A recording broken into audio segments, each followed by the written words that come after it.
Barranquilla, Colombia, una ciudad conocida por su vibrante cultura y su alegre espíritu carnavalesco. Pero en 2024, una ola de violencia ha barrido esta metrópolis costera, proyectando una larga sombra sobre su gente. 3 masacres, cada una más brutal que la anterior, han sacudido a Barranquilla hasta la médula. Las calles, que antes estaban llenas de música y risas, ahora resuenan con miedo.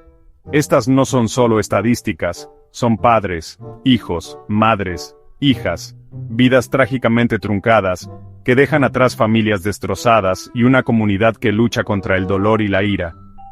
La pregunta que se cierne en el aire: ¿cómo se convirtió Barranquilla en Curramba la terrorífica? Un apodo que alguna vez se usó en broma, ahora un escalofriante reflejo de la realidad. Esta no es solo una crisis local, es un claro recordatorio del control generalizado del crimen organizado, y las consecuencias devastadoras de su poder desenfrenado. A través de los ojos de las víctimas y las historias grabadas en la trama misma de Barranquilla, buscamos comprender este aumento de la violencia y la urgente necesidad de acción. La lucha por Barranquilla es una lucha por el alma de Colombia, una batalla contra las fuerzas de la oscuridad que amenazan con consumir una ciudad conocida por su resistencia y espíritu. Es una pelea que no podemos permitirnos perder. 22 de noviembre de 2024. El barrio El Carmen, usualmente lleno de vida con los ritmos de la vida diaria, se preparaba para una noche de celebración. Pocos sabían que la tragedia acechaba a la vuelta de la esquina. Alrededor de la medianoche, el ambiente festivo se vio ensombrecido por el ensordecedor rugido de los disparos. Un grupo de amigos, disfrutando de música y tragos cerca de un carro de sonido, de repente se encontraron bajo ataque. Testigos describieron haber visto a los asaltantes llegar en motocicletas y en un automóvil, con los rostros cubiertos, sus intenciones claras. El caos estalló cuando los disparos atravesaron la noche. La gente corrió por sus vidas. La música alegre fue reemplazada por los gritos de los heridos, y los gritos de pánico de quienes buscaban seguridad desesperadamente. Cuando el humo se disipó, 4 hombres yacían muertos, sus cuerpos acribillados a balazos. 2 más se aferraban a la vida, su destino pendiendo de un hilo. La masacre del 22 de noviembre conmocionó a Barranquilla. Fue un acto de violencia descarado, un claro recordatorio de que ningún lugar estaba a salvo del alcance de quienes buscaban gobernar a través del miedo y la intimidación. Las víctimas de la masacre de El Carmen no eran solo nombres en un informe policial.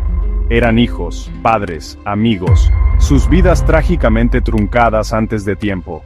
Andrés Felipe Verdugo de la Cruz, técnico en electrónica, era conocido por su sonrisa contagiosa y su disposición a ayudar a quien lo necesitara. Edwin Horacio Pérez Plata, un comerciante de 43 años, era el alma de su familia. Su espíritu emprendedor era un testimonio de su dedicación y trabajo duro. Felipe Andrés de las Salas, baleado 2 veces en el intento desesperado por escapar, luego murió a causa de sus heridas en el Hospital Nazaret. Víctor Danilo Olivera Martínez, Giancarlos Phillips Celis y Jorge Luis Noguera Rivadeneira, cada nombre representa una vida trágicamente perdida, sus historias un conmovedor recordatorio del costo humano de esta violencia sin sentido. Entre las víctimas se encontraba un grupo de amigos que trabajaban juntos en un taller de electrónica en el norte de Barranquilla. Sus sueños compartidos de construir un futuro mejor se extinguieron en una lluvia de balas, sus risas silenciadas para siempre. El dolor de su pérdida resuena en la comunidad, un duro recordatorio de que detrás de las estadísticas hay personas reales, sus vidas truncadas, sus familias dejadas para recoger los pedazos. La masacre de noviembre, aunque impactante por su brutalidad, no fue un incidente aislado. Fue un eco escalofriante de la violencia que había azotado a Barranquilla a principios de ese año. El 19 de abril de 2024, el barrio Villanueva se convirtió en escenario de un crimen horrendo. 2 hombres, Osvaldo Enrique Beltrán Anaya y José Ángel Villarreal Morillo, un menor de edad, fueron encontrados muertos en una casa abandonada. La escena fue de una crueldad inimaginable. Una víctima fue encontrada atada y asesinada a tiros al estilo ejecución, una herida de bala en la cabeza que silenció cualquier posibilidad de escape. El otro, su cuerpo acribillado a balazos, fue testigo de la brutalidad del ataque, un intento desesperado por huir truncado por una lluvia de disparos. Como si esta tragedia no fuera suficiente, una bala perdida dio en el blanco en la casa de una familia inocente, cobrándose la vida del pequeño José Ángel Villarreal Morillo mientras dormía. La comunidad se tambaleó en estado de shock e ira. La muerte sin sentido de un niño fue un claro recordatorio de la naturaleza indiscriminada de esta violencia. La masacre del 19 de abril sirvió como un sombrío presagio de la oscuridad que se avecinaba, una herida en el alma de Barranquilla que se negaba a sanar. Sección 5. Ecos de violencia. La masacre del 10 de mayo. La violencia siguió escalando, proyectando una larga sombra sobre Barranquilla. El 10 de mayo de 2024, el barrio Ciudadela 20 de julio, se convirtió en el siguiente objetivo. Leonardo Martínez Gaitán, de tan solo 28 años, y Camilo José Miranda, un joven de 21, se encontraban en una barbería local. Sus risas y conversaciones eran un testimonio de las alegrías simples de la vida. Laura Angélica Vides, una mujer de 30 años, también estaba presente, tal vez haciendo mandados o simplemente disfrutando de la compañía de su comunidad. En un instante, sus vidas se extinguieron. Un pistolero, con el rostro oculto, sus motivos envueltos en la oscuridad que había envuelto a Barranquilla, abrió fuego. La barbería, antes un lugar de comunidad y camaradería, se convirtió en escenario de un horror inimaginable.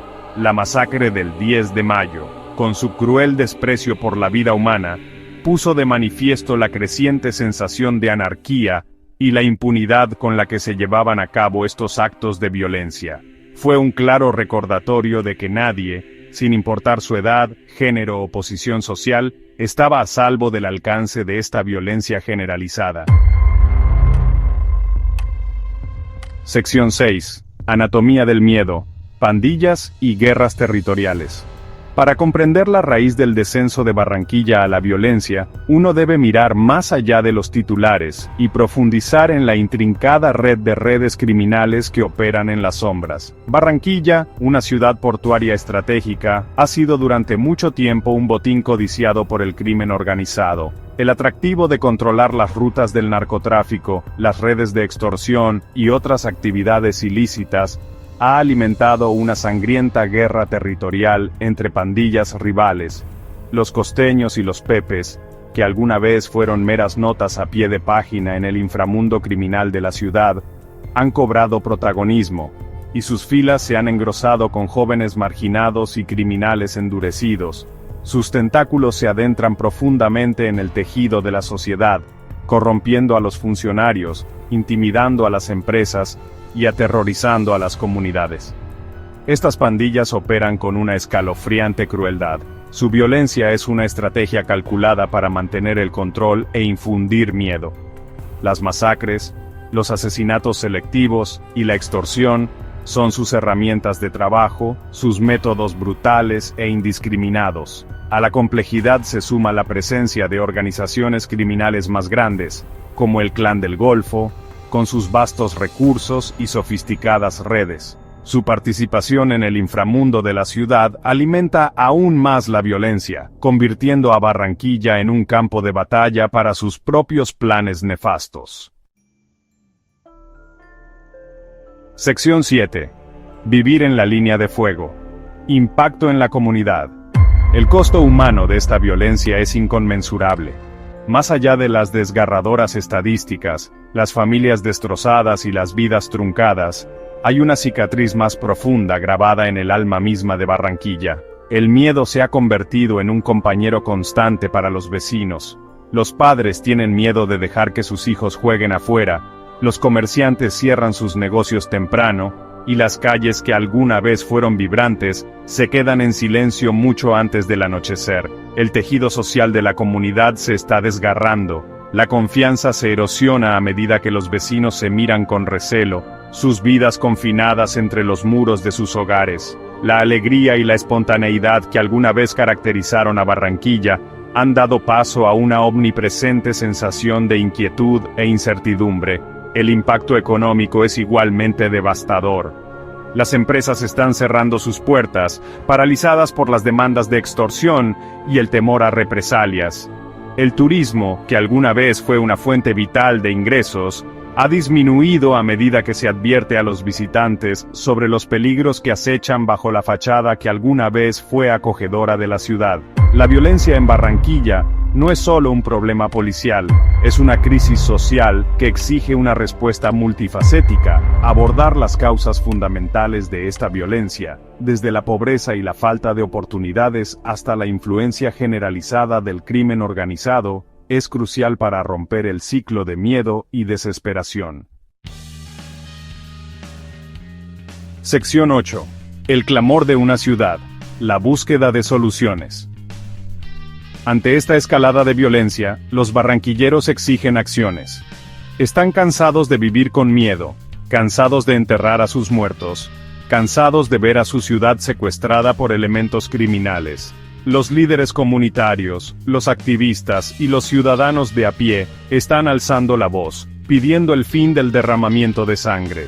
Están organizando marchas por la paz, celebrando vigilias con velas y exigiendo que las autoridades tomen medidas concretas para abordar las causas fundamentales de la violencia.